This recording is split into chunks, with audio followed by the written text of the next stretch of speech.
pois já nasceu uma criança. Deus nos mandou um menino que será o nosso rei. Ele será chamado de Conselheiro Maravilhoso, Deus Poderoso, Pai Eterno, Príncipe da Paz. Ele será descendente do rei Davi. O seu poder como rei crescerá e haverá paz em todo o seu reino. As bases do seu governo serão a justiça e o direito, desde o começo e para sempre.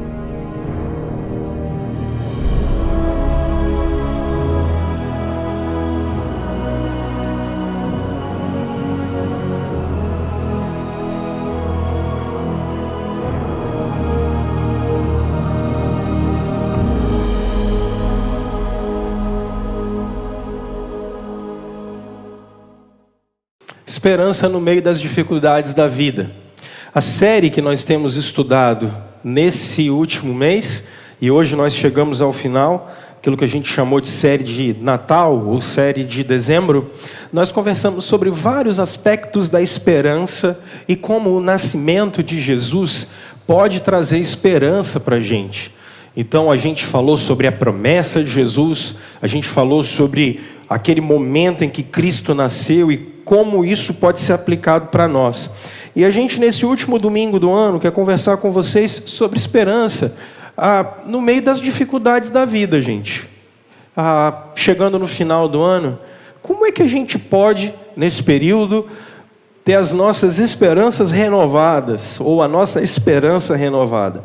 No Evangelho de Mateus, no capítulo 2, a gente continua a narrativa no verso 13.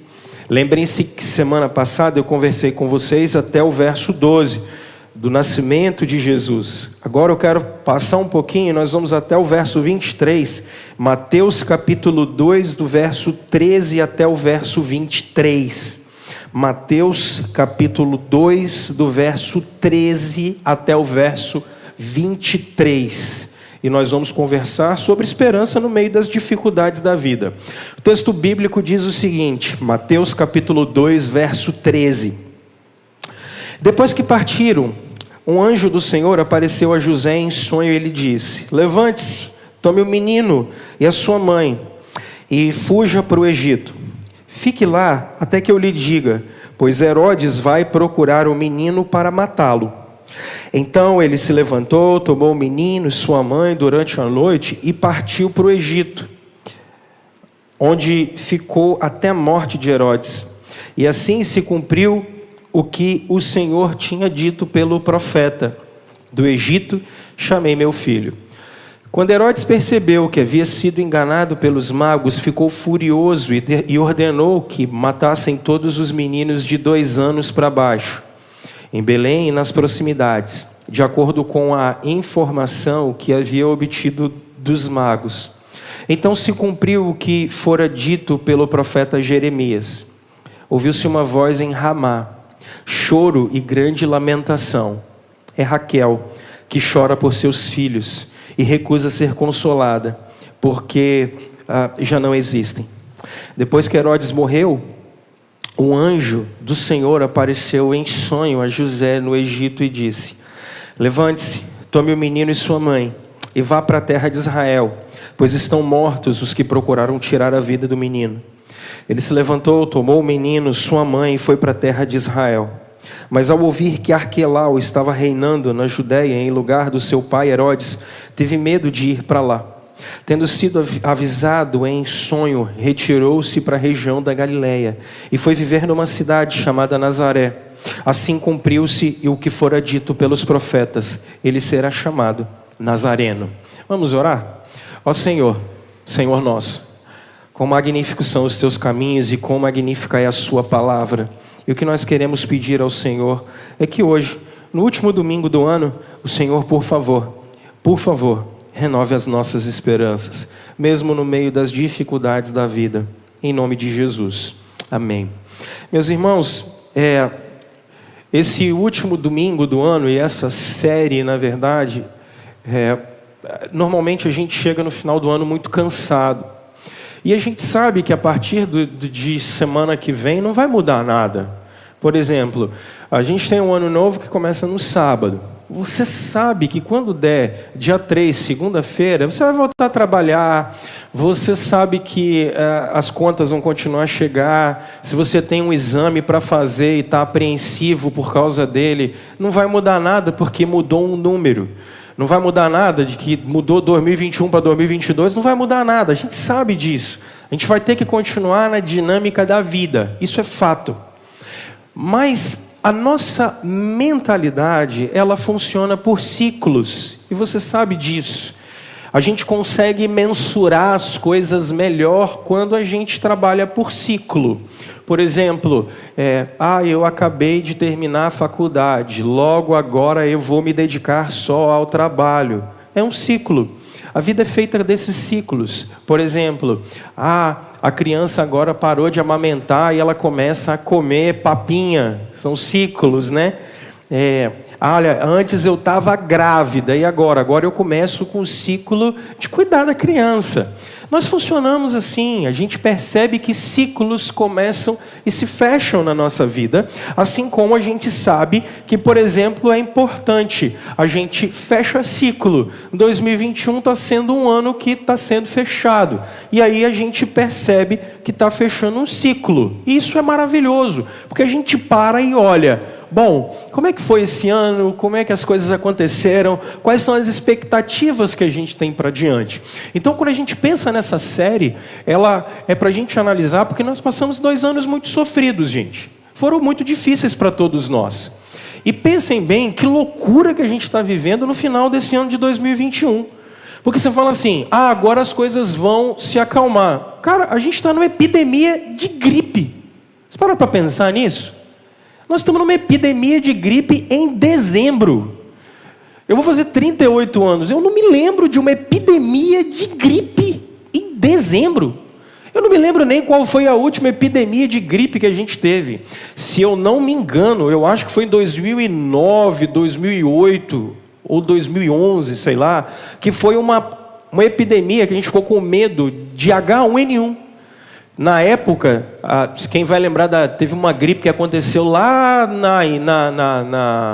no Japão e tal, afora o pessoal estava com medo disso chegar. Nós tivemos muitos casos na época do Brasil, mas a gente sabia muito que era isso. E aí agora, a gente só fica ouvindo falar assim, fulano está doente, fulano está com febre, fulano está... Fomos fazer a apresentação ali no centro cultural ali, e o pronto-socorro da SAMP na frente tinha gente no estacionamento, lotado. Fui fazer uma visita para uma família, o pastor Felipe e eu fomos fazer uma visita para uma família que estava contando como é que o Hospital Meridional está mais cheio agora do que nos casos de Covid. Olha que doideira, quem é que imaginava que a gente ia viver isso? Gripe. E aí a gente ouve falar que tem uma danada de uma variante Ômicron, sei lá o que é isso. Você termina 2021, você fala assim, rapaz, o trem vai melhorar. Aí me aparece variante. Antigamente variante era carro, né? O carro da Volkswagen, batia as bielas tudo daquele trem. Agora variante virou vírus. Falei, rapaz, trem não cala, não? Ele falou, não, tem que esperar. Vai fazer o quê? Aliado a isso, um monte de gente com dificuldade, um monte de gente. Gente sem emprego. Vocês têm noção de que no sul da Bahia está alagando? Rapaz, a gente acha que desgraça pouco é bobagem. O sul da Bahia está fechado. A estrada que vai para Itabela ali, que liga o sul da Bahia todinho, está fechada. Chuva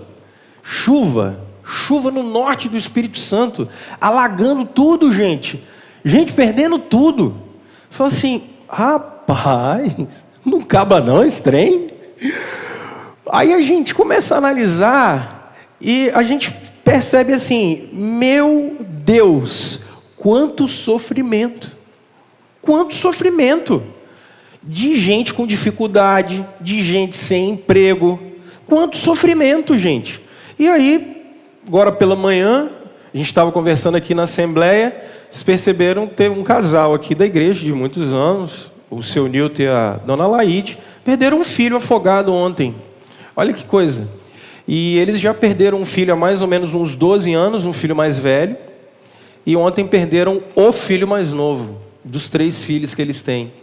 Gente, é muito sofrimento. E aí, a gente precisa parar e pensar assim: realmente todos nós passamos por muitas dificuldades na vida. Isso é um fato, isso é uma condição humana. Nós passamos por dificuldades, seja por catástrofes, seja variante A, B, C, D, seja gripe, seja câncer, seja sei lá o que for, seja desemprego, nós passamos por muitas dificuldades na vida e isso é um fato, gente. Seja luto, como nós passamos. Mas é possível ter esperança no meio dessa maluquice toda? É possível a gente se perguntar assim, no meio de tanta dificuldade, no meio de tanta destruição, no meio de tanta notícia ruim, é possível ter esperança? É possível a gente esperar por um amanhã melhor? Aí eu vou ao texto que vocês acabaram de ler comigo. O texto que nós acabamos de ler no verso 13, ele começa falando e narrando a história que eles partiram, eles quem? Aqueles magos que nós conversamos na semana passada. Não sabemos quantos eram, não sabemos os seus nomes. Sabemos que eles eram sábios e que foram visitar Jesus. Esses caras ouviram de Deus que não era para eles voltarem para o Herodes. Então eles não voltam para o Herodes e vão embora. E quando isso acontece, um anjo aparece para o José. E o anjo aparece para o José e diz assim: José, pega o menino, pega a Maria e vaza. José, sem pestanejar, pega o menino. Aqui vocês vão ver um negócio muito interessante. José tinha acabado de ganhar ouro, incenso e mirra. Dinheiro José tinha, porque às vezes a gente entra no perrengue, mas o que a gente precisa nunca falta. Vocês vão olhar isso. Percebam que José recebe uma oferta. Quando ele recebe uma oferta, ele vai embora. Isso é incrível. Já passaram por isso na vida? Tem um momento de dificuldade, mas aquilo que você precisava para passar o momento de dificuldade chegou. Nem mais nem menos. Mas não, sabe, sabe aquele necessário? Isso é incrível. E aí ele parte para o Egito e por lá fica. O Mateus, que está escrevendo para judeus, vai dizer assim, olha, perceba que ele vai repetir essa expressão por 3 vezes, para que se cumprisse o que foi dito pelo profeta. Primeiro, do Egito chamei meu filho. Ele vai citar Moisés. Êxodo capítulo 4, ele vai citar o verso 22. Israel, meu filho, vai vir do Egito. Depois ele vai dizer que Herodes vai ficar tiririca da vida, porque Jesus vai crescer então no Egito. Vai por lá ficar, não sabemos o que aconteceu com ele lá. A história se cala, a Bíblia se cala. Jesus vai ficar e a gente só sabe que o Herodes ficou tão chateado que ele manda matar todos os meninos de 2 anos para baixo. E vocês vão se lembrar que a última pessoa que tinha mandado matar os meninos de 2 anos para baixo foi exatamente Faraó. Quando Israel estava escravizado no Egito, a fim de matar Moisés, Faraó mandou matar todos os meninos do Egito. Olha, aonde Jesus está crescendo? No Egito. Tem coisa aí? Tem, a gente vai ver daqui a pouco. Tem uma coisa maravilhosa aqui que a Bíblia está querendo mostrar para nós. Jesus vai crescer no Egito e os meninos vão morrer. E aí Mateus vai citar Jeremias, porque no período em que os judeus morreram no Egito, os hebreus morreram no Egito, vocês imaginam o choro das mães. E é por isso que a profecia dizia, houve um choro em Ramá. Era Raquel que chorava pelos seus meninos. O povo de Deus vai ser massacrado por Herodes. Raquel, a mesma esposa de Jacó. E Jacó é aquele que vai morrer também no Egito. José vai levar Jacó para morrer no Egito. Jacó, Raquel, por isso a profecia vai falar dela. E aí é engraçado, o tempo passa, e o texto bíblico no verso 22 vai dizer que Herodes morreu. E quando Herodes morreu, o anjo vai aparecer de novo para o José. Ele vai falar assim: pode voltar. Aqueles que queriam matar o menino morreram. E para onde ele vai voltar? Ele não vai voltar para Belém. Isso que é o curioso. Ele vai voltar para Nazaré. Belém ficava bem pertinho de Jerusalém, uns 8 quilômetros. Você faria isso a pé. E aí que é interessante, José não vai voltar para Belém. Ele não vai voltar para perto do palácio. Para onde ele vai? Ele vai para Galileia. Tipo Campo Grande, assim. Ele foi morar num lugar bem mais distante, sei lá, Fundão ele foi morar em Anchieta, ele foi morar num lugar longe, numa periferia, ele não foi morar no centro, ele foi morar numa periferia.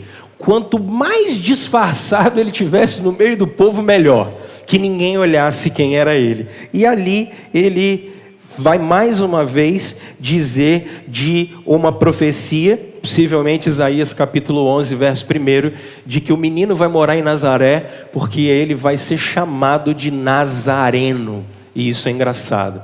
O menino que veio da periferia, o rei que veio da periferia. Isso aqui é incrível, é muito legal. E o que a gente pode aprender sobre esperança, gente, aqui? Em meio às dificuldades, eu quero tirar para vocês 3 ensinamentos, para a gente poder trabalhar aqui sobre 3 ensinamentos no meio das dificuldades da nossa vida, para a gente poder ter esperança. Sabe qual é o primeiro ensinamento que a gente precisa tirar desse texto? Isso aqui eu queria que você levasse para a sua vida pragmaticamente. Pragmaticamente. Por favor, compreenda de uma vez por todas que a vida é feita de ciclos. Compreenda isso de uma vez por todas. A vida é feita de ciclos. E aqui existe um ciclo muito bem estabelecido. E isso você vai observar, por exemplo, no verso 15. Você vai observar que quando Jesus foge, Herodes quer matar ele. Quando você chega no verso 15, quem morreu? Herodes. Pergunta: como é viver como um refugiado? Imagina se a gente tem que chegar aqui agora e falar bem assim: olha, o ano passado já foi uma loucura, em março, quando o pessoal chegou pra gente e falou assim: vocês precisam ficar dentro de casa, não sai. Aí vem uma ordem falando assim: só vai pro médico quando você tiver falta de ar. Lembra disso? Falei: meu Deus do céu, eu tenho asma.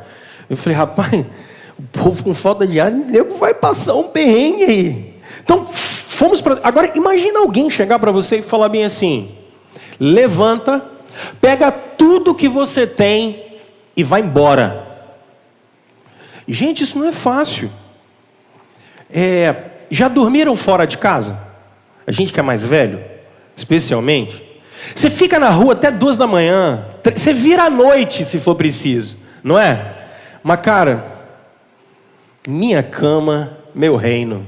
Meu Deus do céu. Gente, não tem lugar melhor do que você chegar em casa, toma aquele banho abençoado, não é? Mas se onde for assim, você está na sua casa. Aí você toma aquele banho bacana, aí você deita, puxa aquela cobertinha, o que você pensa? Aqui eu sou rei, meu filho. Aqui o mundo pode acabar. Não tem problema. Agora imagina chegar para você e falar bem assim: olha, pega tudo e vai embora. Aí você tem que deixar álbum de foto para trás, você tem que deixar presente para trás, porque não adianta você querer levar tudo, não dá, ué. Aí você tem que deixar aquela louça que você ganhou e herdou da sua avó. Aí você tem que deixar documento, você bota só a identidade no bolso e vaza, ficou tudo para trás, não sobrou nada, você tem que ir embora. Imaginou? Aonde você vai morar? Os caras saem da Judéia, vão morar no Egito. Então imagina você falar, o cara chegar para você e falar assim: olha, tu vai sair daqui agora, você vai morar no Paraguai. Parou para se botar no lugar de Jesus? Que loucura. E quanto tempo ele vai ter que ficar lá? Alguns anos, até que Herodes morra. Herodes vai reinar até o ano 4 depois de Cristo. Se Jesus... Engraçado, espera, olha só. Se Jesus nasceu 6 anos antes dele mesmo nascer, possivelmente por causa de um erro do calendário, Cristo tenha nascido 6 anos antes de Cristo. Ok? Ele mandou matar meninos de 2 anos para baixo, de 6 para 4. Herodes, então, -4. Herodes vai morrer 4 depois de Cristo. São 8 anos morando fora de Belém. Já parou para pensar nisso? Quanto tempo que Jesus morou fora, mais ou menos? 8 anos. Já se colocou nessa situação? Já imaginou que loucura? 8 anos, longe de casa. Mas aí que vem um negócio legal. Herodes morreu. Quando Herodes morreu, o que acabou? A perseguição. Se Herodes morreu e acabou a perseguição, o anjo aparece e diz o quê? Volta para casa. Aí eu aprendo uma coisa interessante aqui. Gente, ciclos de vida.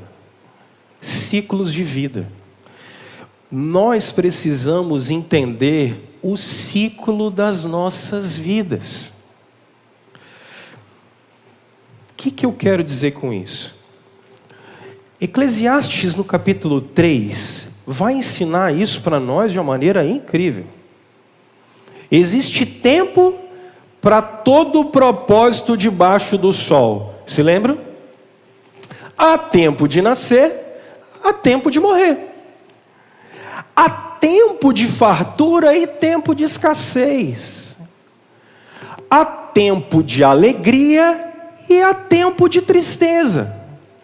Há tempo de saúde e tempo de doença. A Bíblia trabalha a existência humana, a vida humana com ciclos.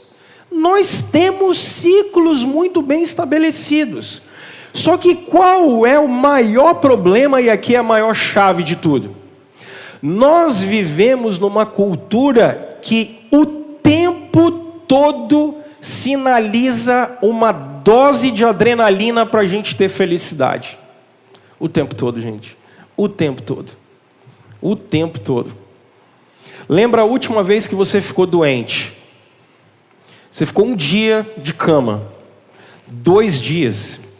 Se precisar ficar o 3º, o que você faz? Você não tem paciência. Fala assim, não é possível, eu vou melhorar não? Eu não vou ficar bom não?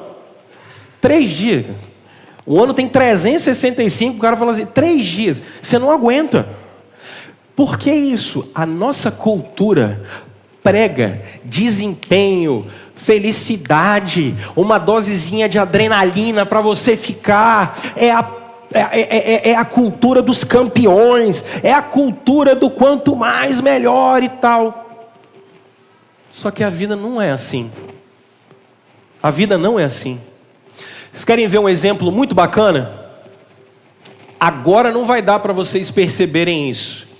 Mas eu queria que você focasse numa coisa. Escolhe uma árvore.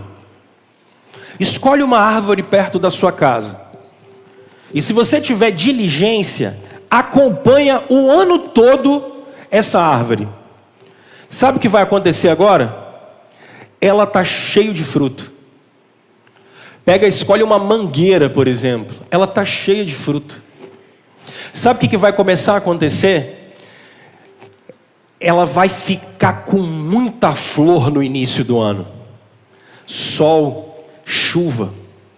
Quando começar a chegar lá para o ano, o mês de junho, o que começa a acontecer? Você não vê um fruto, você não vê uma flor. Pelo contrário, ela perde folha. Você começa a ver um monte de folha embaixo dela, e aquelas folhas começam a secar. Sabe o que ela está fazendo?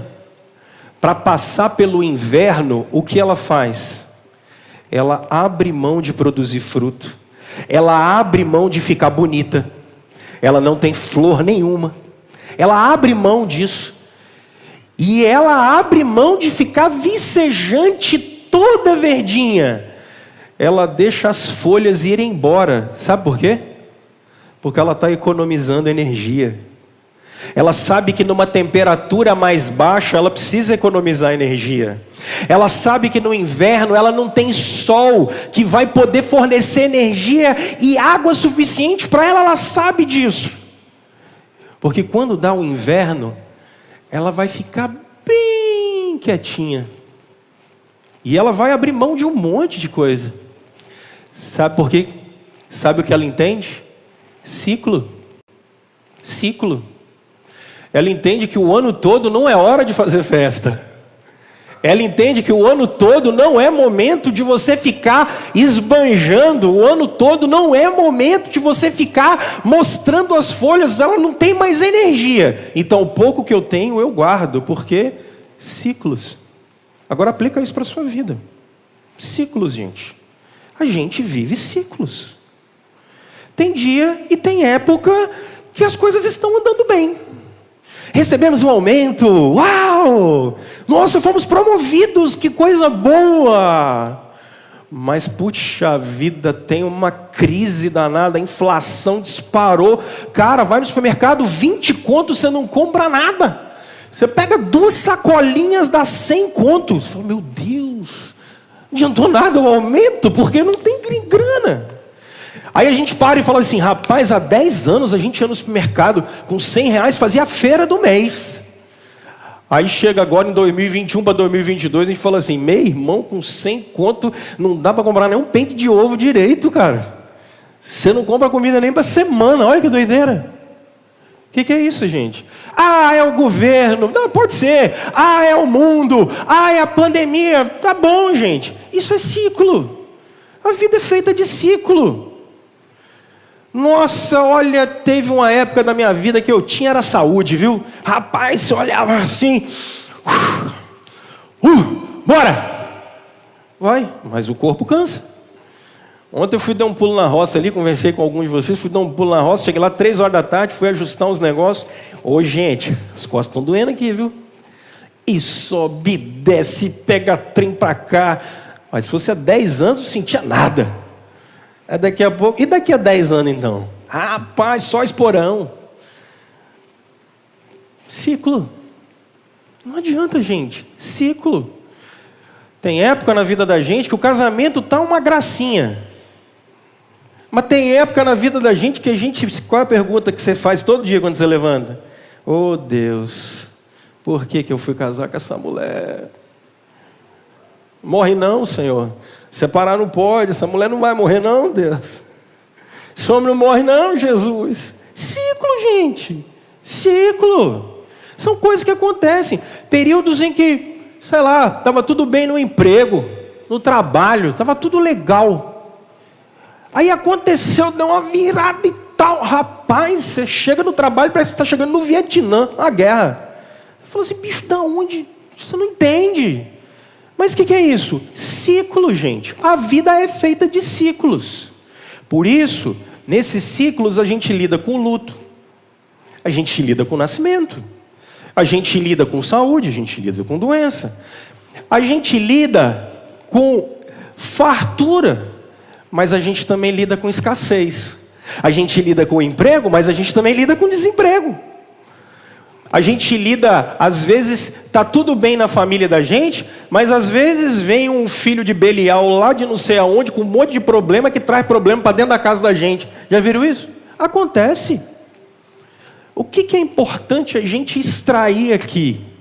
Não ache que a vida da gente vai ser aquela coisa assim, felicidade o tempo todo, alegria, alegria, faça como eu sorria. Pode parar.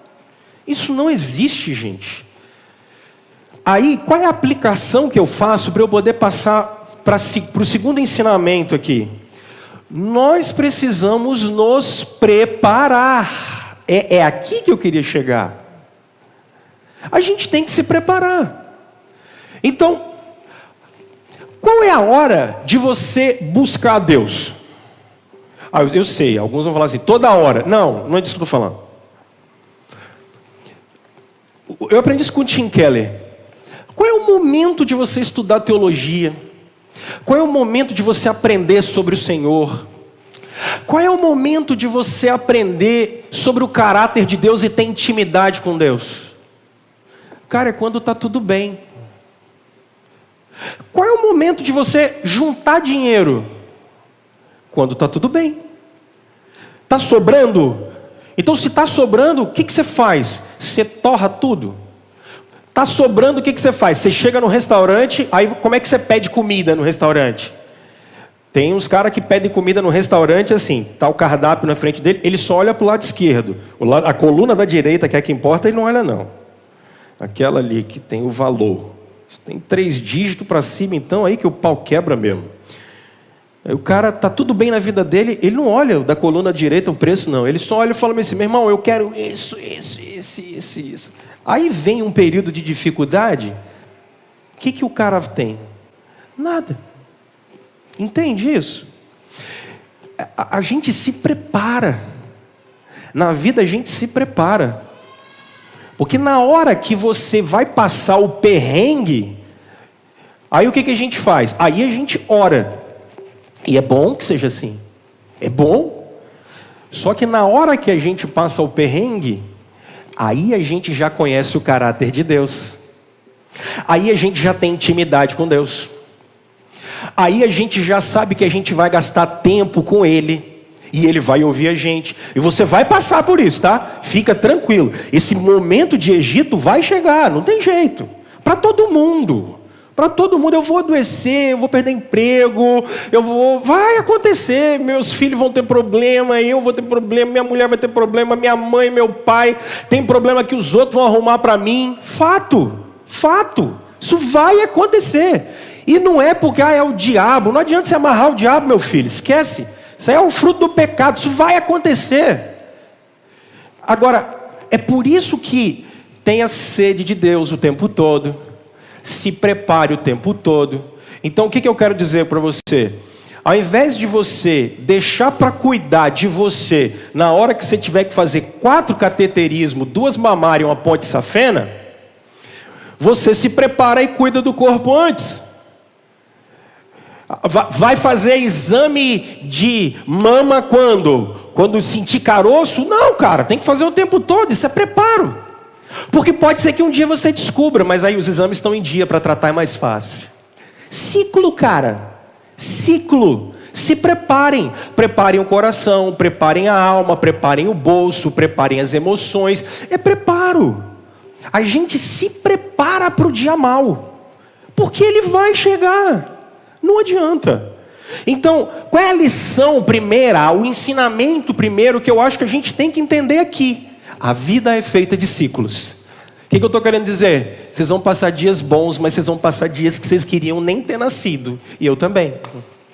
Isso acontece com o Jó. Maldito foi o peito que me deu de beber. Olha que doideira, cara. Maldito foi o peito que me amamentou. Uai, mas não era um cara sério, um homem de Deus, um homem fiel? É. Vida feita de ciclos. Então, se preparem. Sejam como as árvores. Se preparem. Segundo ensinamento, pessoal, que aqui eu acho que ele é mais importante. Ele é mais teológico, mas eu acho que isso aqui vai ajustar o nosso coração, ajustar o foco do nosso coração. O plano da salvação está sendo executado. Isso aqui é legal. O que eu quero dizer com o plano da salvação está sendo executado? Eu sei, a gente é brasileiro e a parte que vocês mais gostam do sermão é o que eu faço com isso. Isso é bom, é legal. Partes práticas de sermões são muito boas e eu também prefiro. Mas eu acho que aqui é um alinhamento do coração da gente. E eu acho que no meio das dificuldades a gente precisa entender que tem uma coisa que está em curso: o plano da salvação. Ok? O que significa o plano da salvação com a minha vida? Olha que lindeza esse texto. Primeiro, o Mateus vai citar o Moisés. Do Egito chamei meu filho. Olha, eu vou usar só um texto de apoio aqui. Olha Êxodo capítulo 4. Só para vocês verem como isso aqui é bonito. Êxodo capítulo 4.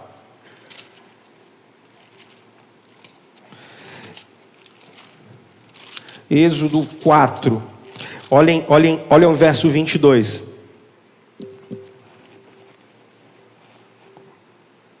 Êxodo 4, 22. Depois diga a Faraó que assim diz o Senhor: Israel é o meu primeiro filho. E eu já lhe disse que deixe o meu filho ir, para prestar-me culto, mas você não quis deixá-lo ir.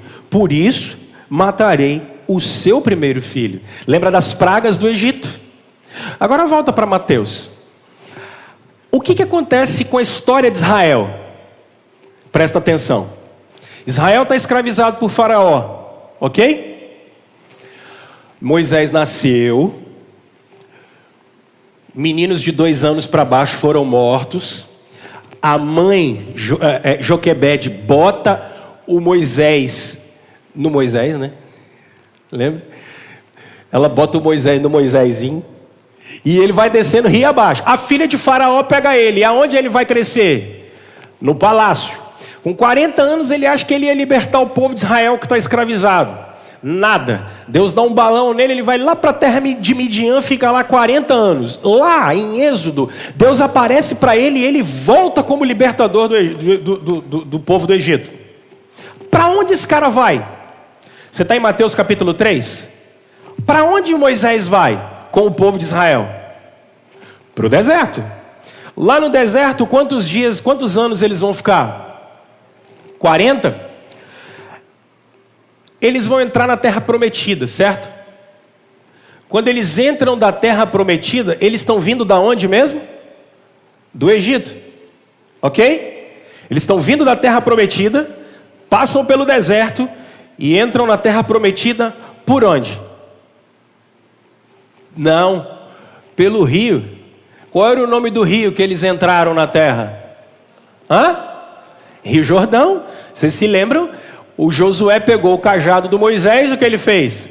Pum! Na água. E o que a água fez? Abriu. E aonde eles entraram? Na terra prometida. Olha o que o Mateus está dizendo. Primeiro, as crianças de 2 anos para baixo morreram. Ele vai citar uma profecia. Olha o capítulo 3 de Mateus. Quem apareceu aí? João Batista apareceu. Aonde João Batista pregava? No deserto. E ele batizava as pessoas aonde? Em qual rio? Aí quando você chega no capítulo 3, tem um filho de Deus que vai para o Jordão ser batizado por João Batista. E quando Jesus sai de lá, qual é a primeira coisa que acontece depois do batismo de Jesus? Ele vai enfrentar Satanás no deserto, e quando ele sai de lá, ele começa a fazer milagres. Olha como a Bíblia é maravilhosa. Israel é liberto do Egito, vem para o deserto, Israel inteiro é batizado no Jordão e entra na terra prometida. Qual é o problema? Israel não consegue ser o filho perfeito de Deus. Mas agora, o filho perfeito de Deus vai sair do Egito, vai atravessar o Jordão e vai entrar na terra prometida, só que agora aquele não falha. Isso é incrível. É isso que o escritor de Mateus está tentando explicar. Ei, Israel falhou, Cristo não. Gente, o plano da salvação continua. Só que aqueles filhos de Deus do passado são insuficientes. Cristo é suficiente. O que significa isso? Quando Jesus entra na terra prometida, o que Israel não conseguiu fazer, Jesus faz. Sabe o que é? Botar todos os inimigos debaixo dos pés do Senhor. Ele vai aplacar as tempestades, ele vai expulsar demônio, ele vai curar gente, ele vai fazer milagre. E sabe, um dia João Batista, que tinha batizado ele, falou assim: você é o Messias ou a gente tem que esperar outro? Sabe o que Jesus disse? Volta para João e diz que os mudos falam, os cegos enxergam, quem ouvia ouve, todo mundo está andando, o leproso é curado e o reino de Deus chegou, porque o Filho chegou. Como é que a gente aplica isso para a sua vida? Você está passando dificuldade? Eu também. Mas tem uma coisa que está garantida: a salvação. A salvação. O plano da salvação de Deus continua. Pastor, estou passando um perrengue arrumado, mas Jesus continua reinando, Ele continua sendo meu Salvador, Ele é o Deus da minha vida, eu adoro o Senhor. A salvação continua. O plano de Jesus para mim e para você, qual é? Não é fazer a gente ser reconhecido entre as pessoas. O plano de Jesus é levar a gente para a glória. O plano de Jesus é que no último dia a gente ressuscite dos mortos e esteja à direita do Pai. Ponto. É isso que está garantido para nós. Pastor, como é que nós vamos passar por esse período? Aí, deixa eu trazer alguns exemplos para vocês. Porque a gente cita personagens históricos e isso parece muito distante da nossa vida. Então deixa eu começar dos primeiros séculos até o nosso tempo. Por exemplo, um mártir da igreja no ano 112 depois de Cristo é Inácio de Antioquia. Inácio vai ser um discípulo direto dos apóstolos, especialmente de João. Inácio vai ser preso por Roma. E o pessoal fala assim, vamos entrar com uma ação, vamos resolver esse negócio, vamos fazer um movimento. Inácio disse assim, gente, façam isso não. Eu estou tendo o privilégio de morrer pelo meu Senhor. Então, não façam nada não. Inácio vai ser devorado, gente, pelos leões, porque ele foi fiel a Jesus. 40 anos depois dele, um discípulo mais jovem de João, chamava-se Policarpo. Policarpo vai ser morto exatamente por causa do testemunho de Jesus. Tem uma hora que eles colocam Policarpo na frente da multidão e a multidão começa a gritar, como sempre, mata, mata, mata. Aí é engraçado que Policarpo fala assim, aí o pessoal fala, hein, você vai abrir mão da sua fé? Ele olhou e falou assim, eu? Abrir mão do testemunho de Jesus por causa dessa turba? Manda os leões. Manda os leões. Rapaz, a gente sempre viveu assim. A gente começa a falar que a gente é calvinista e a gente gosta do Calvino. Se vocês tivessem a asma do Calvino e tossisse igual o Calvino tossia, morava num barraco, num lugar embaixo, assim, um frio da gota. Calvino tinha uma asma e uma tosse que atrapalhou ele a vida inteira. Fraco, saúde frágil, vivia doente. Vivia doente. Já contei para vocês a história do Lutero. Tinha um problema cardíaco, barra pesadíssima. Atrapalhava ele pra caramba. Morreu cedo por conta de problemas no coração. A gente ouve, por exemplo, alguns homens de Deus. David Brainerd. Já contei para vocês como, por exemplo, o Spurgeon sofria. Spurgeon tinha gota. Dor. Spurgeon tinha uma depressão terrível. Pregava para 20 mil pessoas. Aí terminava o culto, o pessoal falava, cadê Spurgeon? Sumiu. Tem um livro, inclusive, muito bom, chamado A Depressão de Spurgeon. É maravilhoso. Sumia, desaparecia. Depressivo. O maior pregador chega para o Hernandes e fala assim, Hernandes, qual é o maior pregador da história? Hernandes fala assim, Spurgeon. Engraçado, o maior pregador do nosso tempo sumia, depressivo, cara. E desaparecia. Apareceu uma semana depois. Spurgeon, o que aconteceu? O rapaz estava triste. Eu não tinha desvenlafaxina para ele, né? Não tinha esse talopram, o homem sumia. O pau quebrava. Irmãos, agora, o que esses homens têm em comum e têm em comum com a gente? Uma certeza. A salvação. Estou caminhando para a glória. Estou caminhando para a glória. Para eu passar para o último ensinamento, eu estava essa semana assistindo uma série muito bonitinha. As meninas que me mostraram, até comentei com o Arthur, ele falou que a esposa dele, a Jailine, também gostou muito. Chama-se N. N com E. É muito legal. Que série bonitinha, cara. Muito bonitinha. Saudável. Trata questões muito, muito curiosas de uma maneira tão... Que sériezinha bacana, sabe? Muito legal. Aí eu achei legal que tinha uma personagem que morre lá na série, não vou dar spoiler, mas tinha uma personagem que morre. Aí eu tinha que pregar hoje, eu sei que vocês já sabem essa história, mas lá no fundo, E como o pessoal que adota a N, eles são presbiterianos, né? Aquele pedaço da Escócia, da Nova Escócia, e aonde eles moram, é uma colônia presbiteriana. E na hora, a música de fundo que tem é It's well with my soul. It's well with my soul. Tá tudo bem com a minha alma. Tá tudo bem com a minha alma. Em português é sou feliz com Jesus. Sou feliz com Jesus, meu Senhor. Lembrem-se que o autor dessa música escreveu essa música depois de um naufrágio, em que a mulher dele e os seus filhos morreram num naufrágio. E ele fica sabendo disso depois. E quando ele fica sabendo disso, porque ele não vai na viagem,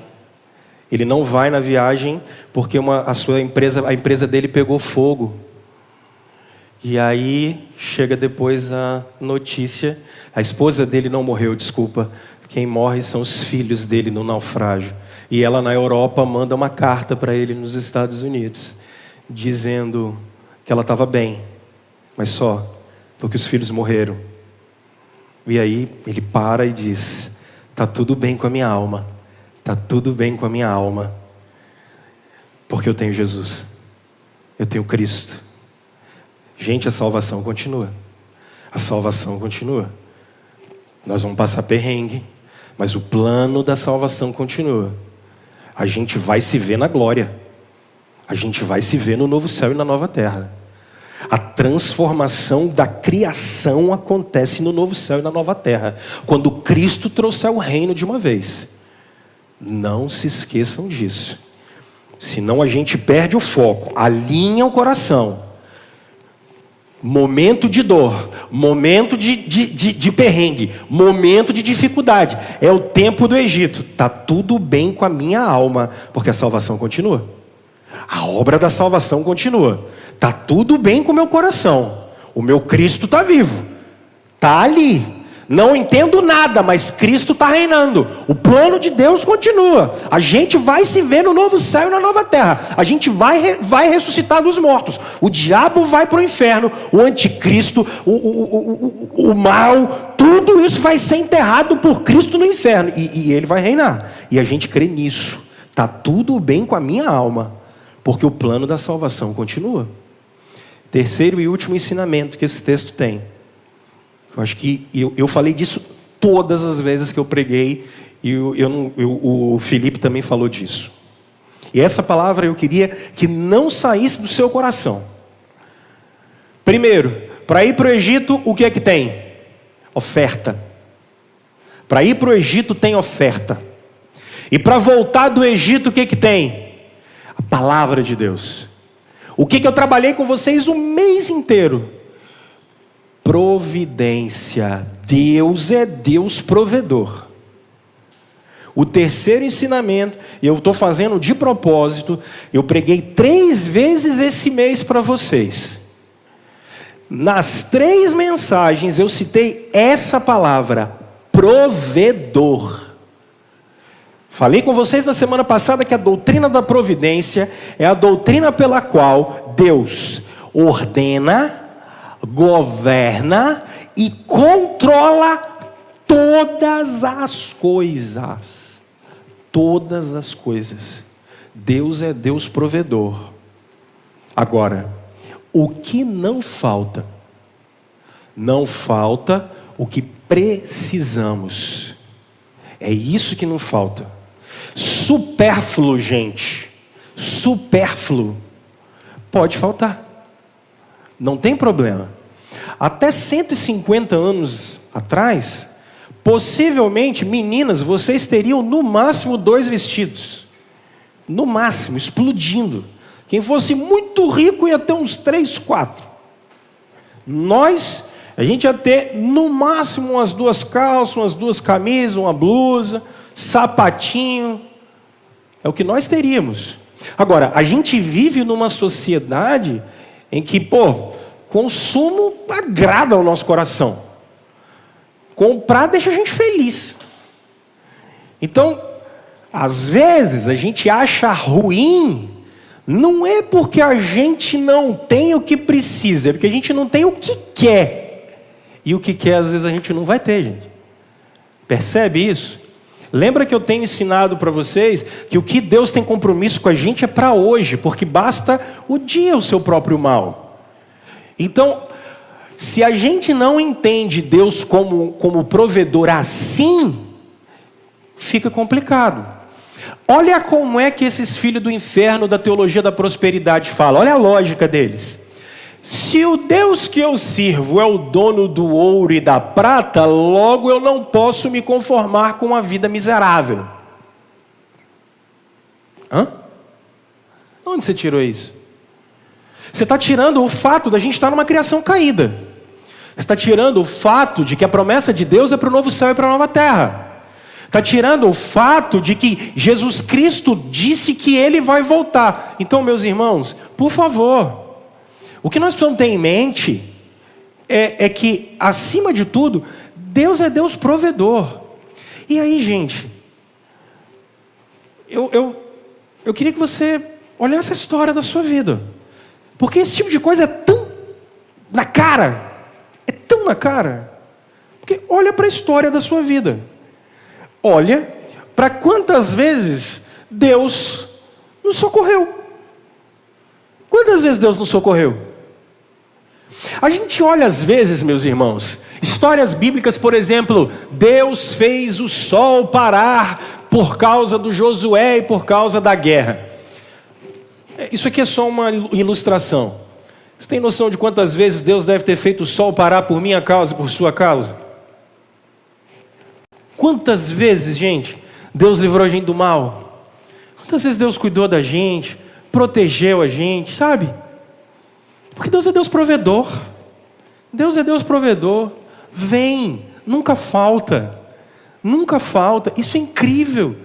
E a história de vocês é a história da providência de Deus. Nunca faltou nada, gente.